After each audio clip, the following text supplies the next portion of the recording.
सारे जगाला कोरोना महामारीने घेरले असून लाखो लोकांचे रोजगार या महामारीने हिरावले आहे।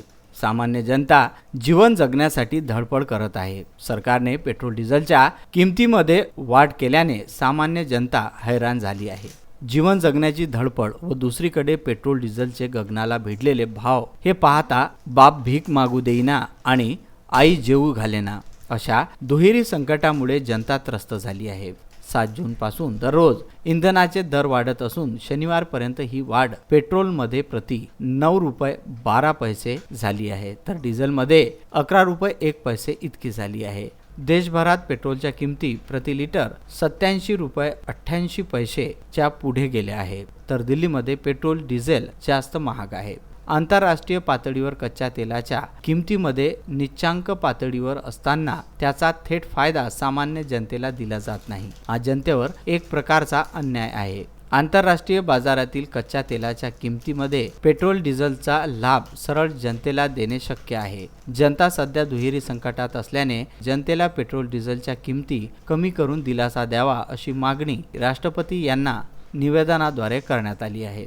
हे निवेदन उपविभागीय अधिकारी यांच्या मार्फत माजी आमदार वीरेंद्र जगताप यांना पाठविण्यात आले आहे। तसेच यावेळी परीक्षित जगताप, प्रदीप वाघ, प्रभाकर वाघ, निवास सूर्यवंशी, वर्षा देशमुख, निलेश उर्फ शिट्टू सूर्यवंशी, देवानंद खुणे, अविनाश वानरे, प्रफुल्ल कोकाटे, जगदीश आरेकर, गोविंद देशमुख, छोटू गायकवाड, अमोल होले, सुनील गावंडे, भेंडे इत्यादी उपस्थित होते।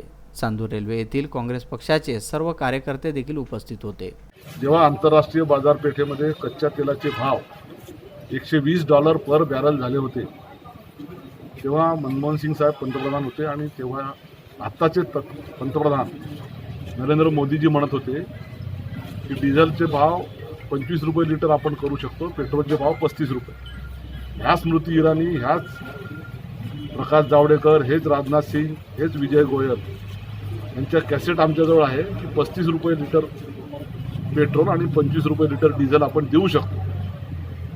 आणि मोदी साहेब पंतप्रधान झाल्यानंतर आंतरराष्ट्रीय बाजारपेठेमध्ये कच्च्या तेलाचे क्रूड ऑइलचे भाव हे $120 पर बॅरलवरून आता 27 पर्यंत खाली उतरले होते। $27 पर बॅरल, चौपट कमी झाले होते। पुन्हा लॉकडाऊन संपल्यानंतर थोडेसे 40-42 पर्यंत गेलेले आहे। म्हणजे 120च्या तुलनेत 40 पर्यंत कच्च्या तेलाचे भाव खाली उतरले, म्हणजे तिप्पट भाव खाली उतरले असताना सुद्धा मोदी सरकार आपली स्वतःची तिजोरी भरताय, तुंबड्या भरताय आणि त्याचा लाभ मात्र शेतकऱ्यांना, मजुरांना, 4 चाकी 2 चाकी वाहनांना मिळू देत नाही आहे। आणि याचा डायरेक्ट परिणाम शेतकरी शेतमजुरांवर होतो आहे, महागाई वाढण्यावर होतो आहे। आणि म्हणून डिझेल पेट्रोलचे भाव कमी करण्यासाठी तुम्हीच 2014मध्ये ओरडून सांगत होते, बेंबीच्या देठापासून सांगत होते। आता मात्र आंतरराष्ट्रीय बाजारपेठेमध्ये क्रूड ऑइलचे भाव कमी झालेले असताना सुद्धा त्याचा फायदा आपण ग्राहकांना, शेतकऱ्यांना मिळू देत नाही आहे, म्हणून हे धरणं आंदोलन आहे। Bandu Athawale, Vidarbha news, Chandur railway.